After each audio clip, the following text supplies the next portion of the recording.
Ipswich Town keep on rolling. 6 league wins in a row, 7 clean sheets in a row.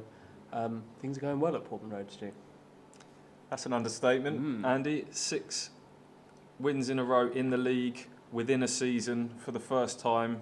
We think now, having checked it out, since the promotion season of 91-92.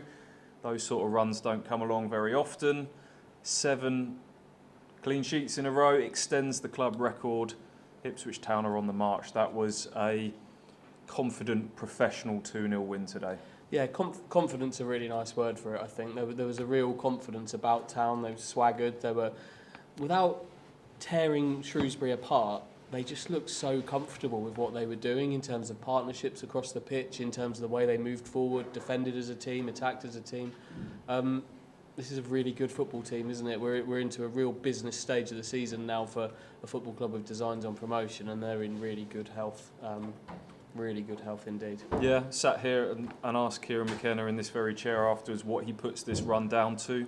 A multitude of things, his usual in-depth answer, but he thinks that they're just getting the reward for the consistency of their performances. Earlier in the season, fine margins going against them, obviously refereeing decisions, deflections, weren't defending balls into their box particularly well, which they've kind of got to grips with, and now consistently coming out on the right side of these fine margin games. On top of that, the January signings have made a big difference, haven't they? They've really started to bed in now. Clark, Hurst, Broadhead, and today Massimo Luongo, I think, needs another big mention, because I think he, in particular, has really helped Ipswich take their game to another level of late. Yep, he certainly has. Scored the second goal. Another of those January signings, George Hurst with the first. It's great to see him scoring goals. He's off the back of his first league goal at Bolton a week ago. First Portman Road goal now today with a really beautiful header. And with a 27 on his back, a glancing header across goal into the far corner with Marcus Stewart watching on for the director's box. There were shades of that Wembley goal in that opener. And once Ipswich had that on 15 minutes, after a little bit of a worrying start in certain areas, we thought they were going to be on for a comfortable win, didn't they, once they were ahead? Shrewsbury had problems down their left side, Ipswich's right from the very off. I thought Wesburn looked in the mood from the start today. Ipswich were getting joy down that right-hand side. That Clark-Burns partnership is really starting to click now, wasn't it? It was a Burns dart down the right. It was an expert header from George Hurst, to use football parlance. Lovely glancing header across the goalkeeper from him, 2-2.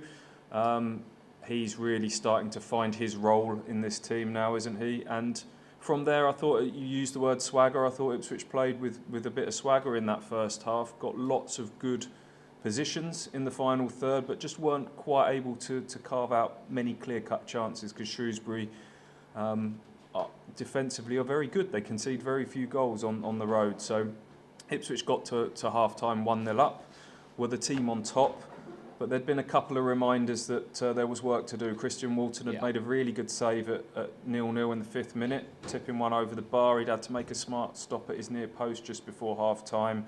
So there was work to do going into that second half, wasn't there? There was, but I always felt comfortable Town would do it. A lot of that came from the centre of midfield.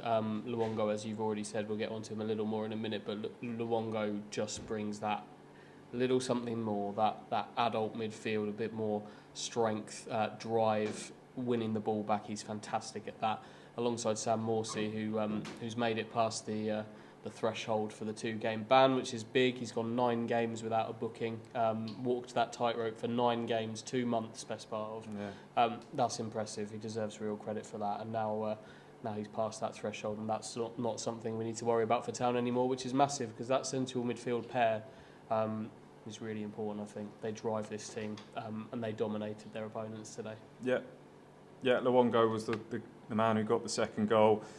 Ipswich had just had one disallowed seconds earlier, with Connor Chaplin turning the ball home from close range after Leif Davis's low cross. I think that was an offside flag, or it might have been the ball that was adjudged to have gone off the pitch. Not sure, but it didn't count. But seconds later, Chaplin, not often we see this from him. It was a drive inside from the right.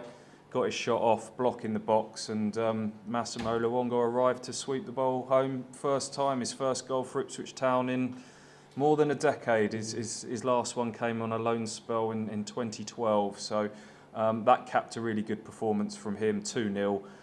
And even though there was still a fair amount of time to go in the game, I just felt really comfortable and confident that Ipswich Town would see this out. Shrewsbury got some balls into the box, long throws, corners, but Ipswich defended really well, and that was that.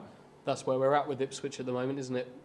That confidence, they haven't conceded a goal in 7 games. That's an incredible achievement. That, to do that at this time of the season. I think you could probably tell from Kieran McKenna's words today that maybe not something we've maybe touched on from earlier in the season, just like not being happy with the amount of goal. Like, it was a discussion point earlier in the season. How is this defence from last season, that was so strong? They're conceding a few now. How much has been traded off to make Ipswich more of an attacking threat? How much of that defensive solidity has been traded off to make that happen? But now Ipswich have both, and coming down the stretch, that puts them in a really, really good spot. This is going to be thrilling. Nothing's changed though in the promotion picture today. Yeah, as you were at the top of the table, Plymouth beat Forest Green 2-0 at home. They were always going to win that game. Barnsley got a late winner at Wickham. Sheffield Wednesday drew last night, so Ipswich are now only 3 points off the top, albeit Sheffield Wednesday have a couple of games in hand to come, still 2 behind Plymouth. 9 to go. We now, frustratingly, have a bit of a break, international break. Ipswich have postponed their game at Barnsley next weekend because of Broadhead and Burns being in the Wales squad. So a chance to refresh, refocus, as Kieran McKenna said here afterwards. Exciting times, 9 to go. McKenna has challenged his players to just keep on winning. Forget about what everyone else is doing. Just try and go and win all your remaining games. Hold on tight. This is going to be one hell of a ride.